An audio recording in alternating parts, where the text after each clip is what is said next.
Welcome to a place so intense, so terrifying.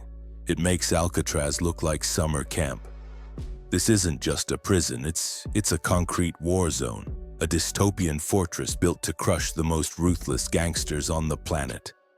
Welcome to CECOT, El Salvador's mega prison, where MS-13 and Barrio 18 leaders now share cells instead of streets.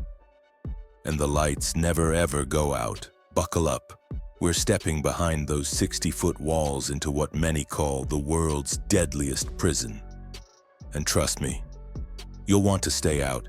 This isn't the first so-called toughest prison. Alcatraz, once labeled inescapable. Rikers Island, infamous for chaos. Russia's Black Dolphin, built to break spirits. But CECOT, this one's different. Opened in 2023, sitting at the base of a volcano, it looks less like a prison and more like a walled city. 8 blocks, 256 cells, room for 40,000 inmates. That's not rehab architecture, that's domination by design. Step into a cell, and the reality hits like a brick. You'd expect maybe a couple dozen men in a space that size. Nope. Try over 100 stacked on 4-tier bunks, shoulder to shoulder, no privacy, no comfort. Here's the kicker. If this place ever hits capacity, each prisoner would have less personal space than livestock standards require for cattle. Yep, people treated worse than farm animals. And that's not an exaggeration. And before you even see those cells, good luck getting through security.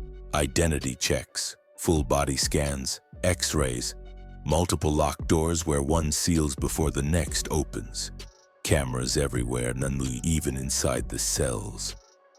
The ground is raked gravel, so every single step sounds like an alarm.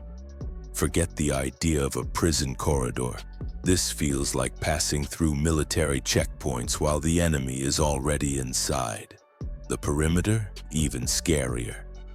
19 guard towers, rifles aimed both outwards and inwards. 2 walls, one nearly 9 meters high, wrapped with electrified fencing and barbed wire. Inside, 600 soldiers plus 250 police on permanent garrison. They don't just watch. They escort every single movement. This isn't corrections. It's a forward operating base, a battlefield transplanted into a prison yard. Inside, the punishment isn't just time. The punishment is the environment itself. Lights never turn off. Cameras always on. Cells. Over 150 men crammed together, no mattresses, no sheets, 2 toilets, 2 sinks, and nothing else. Even books, limited to 2 Bibles per cell. Privacy? 0. You eat, sleep, and exist under constant surveillance. Think inmates at least get yard time? Nope. Just 30 minutes a day. Body weight workouts only.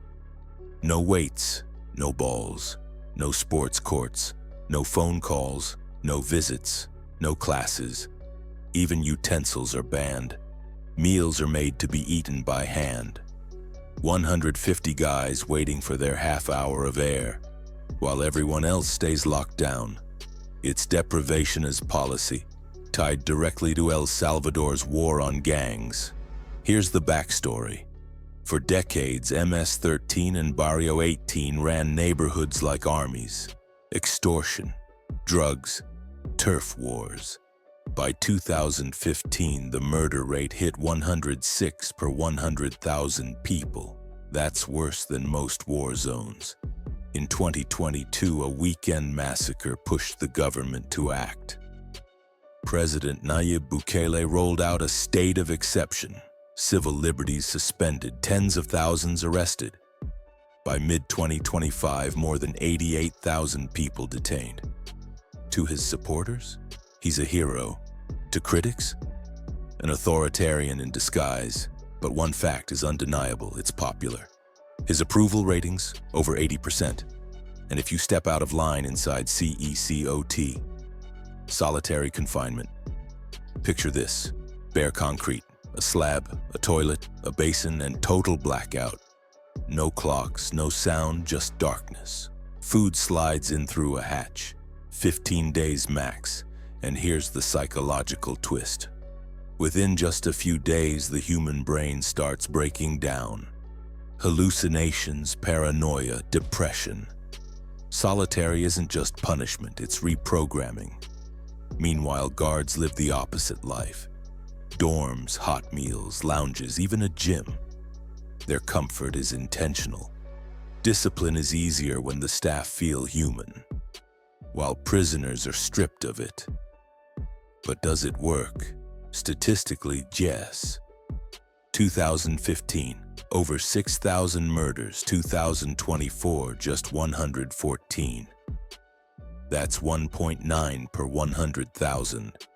Lower than the US, lower than Canada, the safest El Salvador has ever been.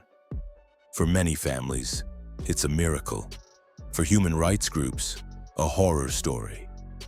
Both can be true at the same time. Safe streets outside, brutal control inside, and here's the twist: CECOT may just be the beginning.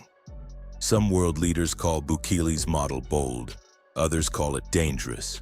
Rumors suggest El Salvador could one day house foreign criminals, turning prisons into an export industry. At home, CECOT is a symbol of national pride. Abroad, it's either a blueprint for the future or a warning for democracy. Is CECOT the ultimate solution to gang violence, or a human rights nightmare in disguise? Would you trade freedom for safety, if it meant walking your streets without fear? Drop your thoughts in the comments. Smash that like button like a prison door. Subscribe for more insane deep dives. And remember, freedom is priceless. Stay on the right side of those walls.